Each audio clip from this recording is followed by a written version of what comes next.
Hai teman-teman, di video kali ini gue akan bahas tentang kerjaan baru gue. Jadi di bagian awal gue akan menceritakan sedikit tentang pekerjaan gue dan opini gue. Di pertengahan gue akan ajak kalian untuk semacam kayak one day with me. Terus di bagian akhir nanti gue akan jelasin detail pekerjaan gue seperti gaji, berapa lama kerjanya, dapat fasilitas apa aja, dan lain-lain. Jadi tanggal 2 Desember kemarin gue udah pindah ke tempat kerja gue yang baru, tapi belum langsung mulai kerja. Tanggal 2 dan 3 itu masih kayak shifting atau perpindahan gitu. Jadi gue pindah-pindahin barang, siap-siapin tempat tidur, dan lain-lain. Terus tanggal 4-nya itu gue baru mulai kerja.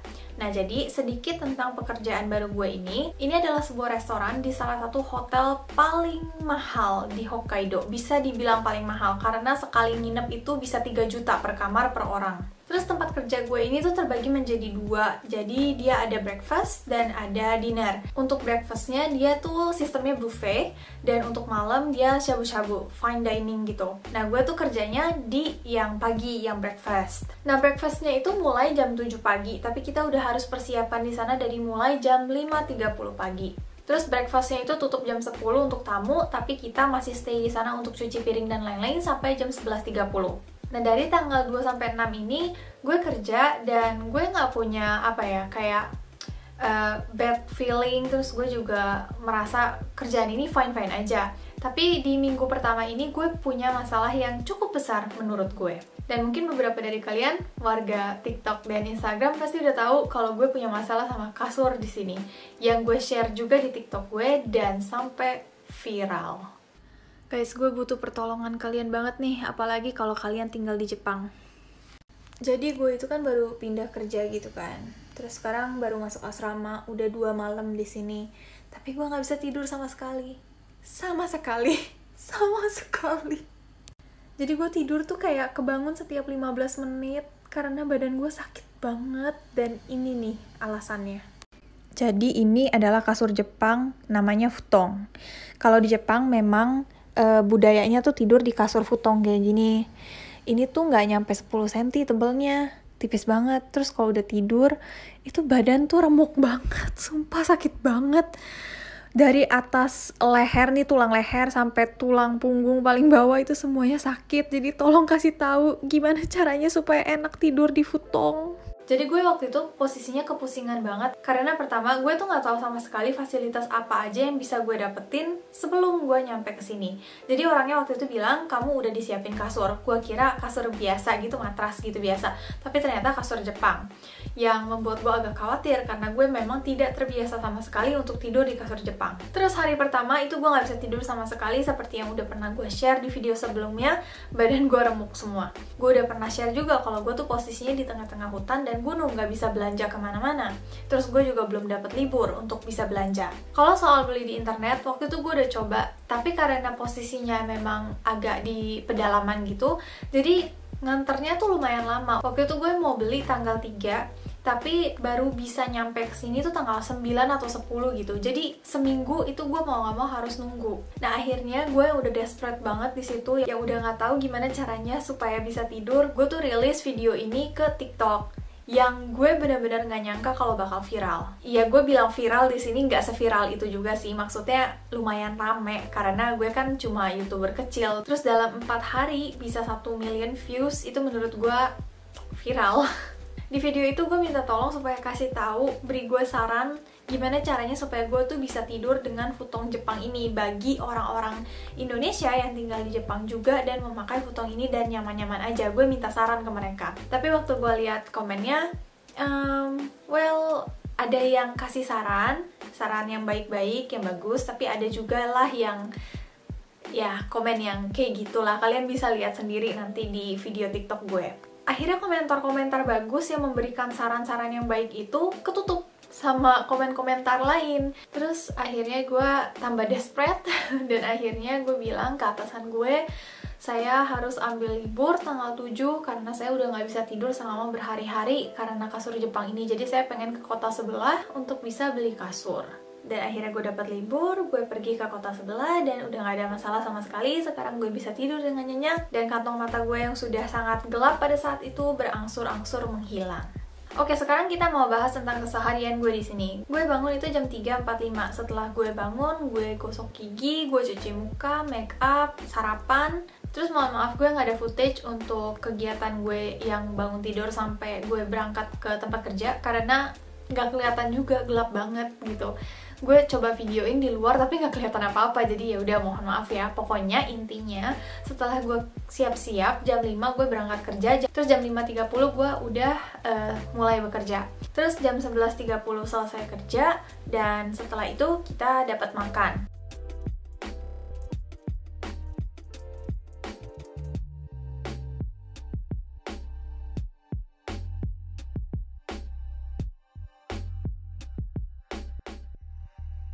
Nah, seperti yang tadi gue udah bilang, pekerjaan gue ini kan di buffet, di restoran.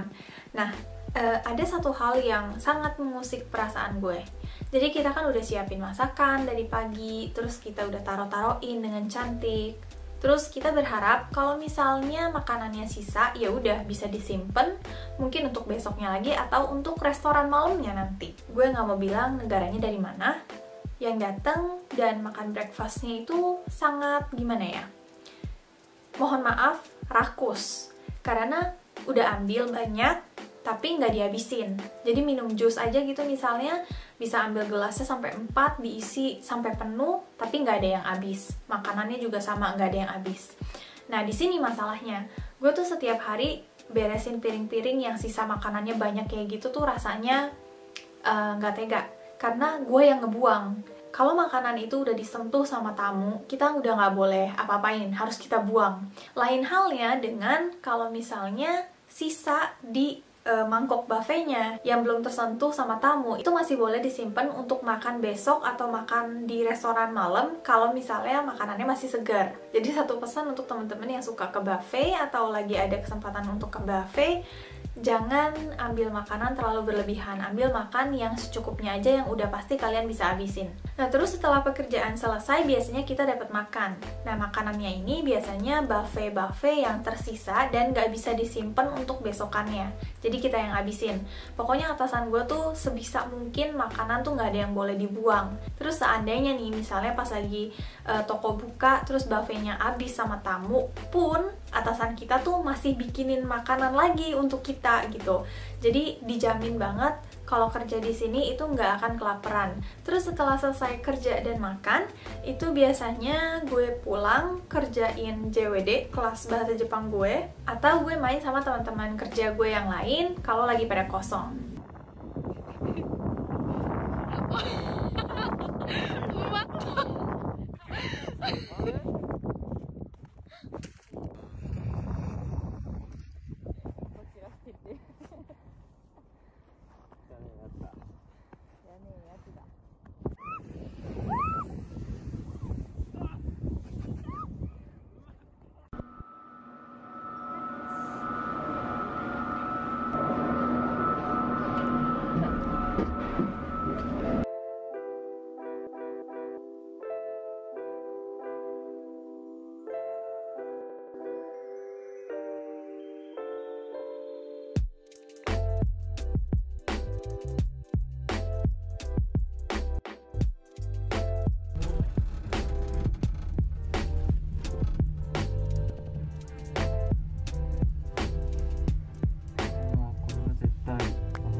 座ってるところ、あった落ちそうで怖くない？あれ、あんなとこもあるんや。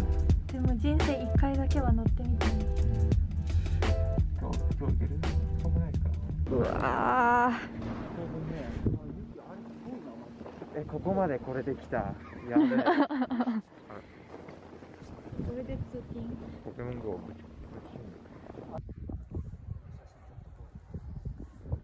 すごいよここ。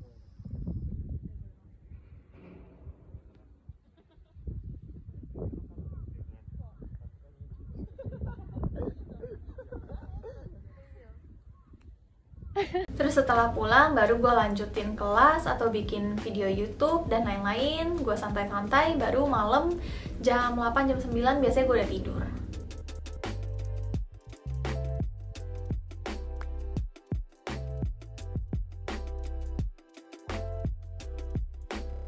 Baru aja selesai jemur baju, ini masih basah semua.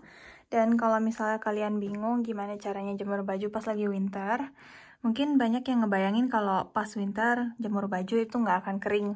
Tapi kebalikannya guys, kalau lagi winter malah cepet kering karena udaranya tuh kering banget. Jadi air-air yang ada di dalam baju tuh semuanya menguap gitu. Apalagi kalau ditaruh di depan heater kayak gini, nggak nyampe 24 jam itu udah langsung kering. Untung banget bawa teko air panas. Jadi bisa bikin kopi di dalam kamar. Soalnya males banget kalau ke kitchennya di bawah. Kayak gitu harus pakai bareng-bareng kan sama orang. Terus hari ini dapat puding. Nggak hari ini doang sih, setiap hari boleh makan puding. Terus biasanya abis gue istirahat gitu pulang kerja, gue nyemil kayak gini sambil tulis setelah ini mau ngapain aja. Jadi hari ini jadwal gue harus nyelesain JWD, kelas JWD gue harus selesain. Terus gue harus bikin materi JWD untuk minggu depan karena udah terlambat ya gara-gara gue sempet sakit. Terus abis itu gue harus edit video yang sekarang lagi gue ambil dan harus gue upload. Abis itu ada wedding preparation yang udah ketunda berminggu-minggu.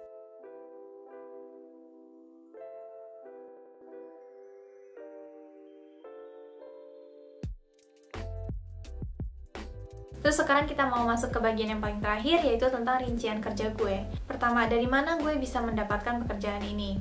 Jawabannya adalah internet.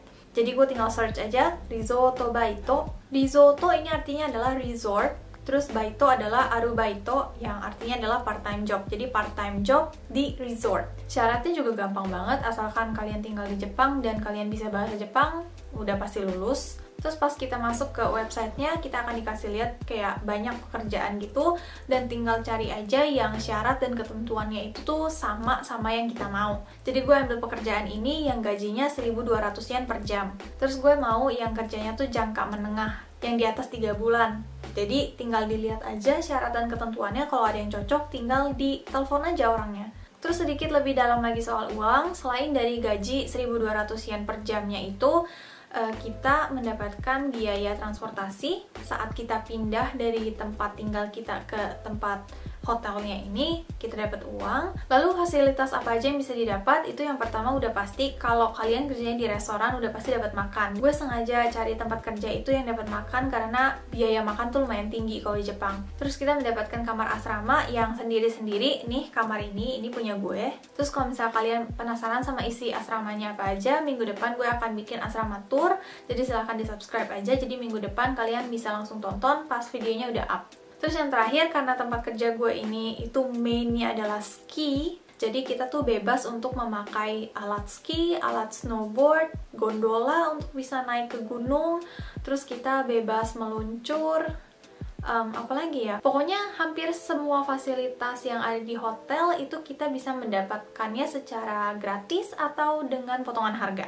Oke, sekian video kali ini, thank you udah nonton dan sampai jumpa di video berikutnya. Bye!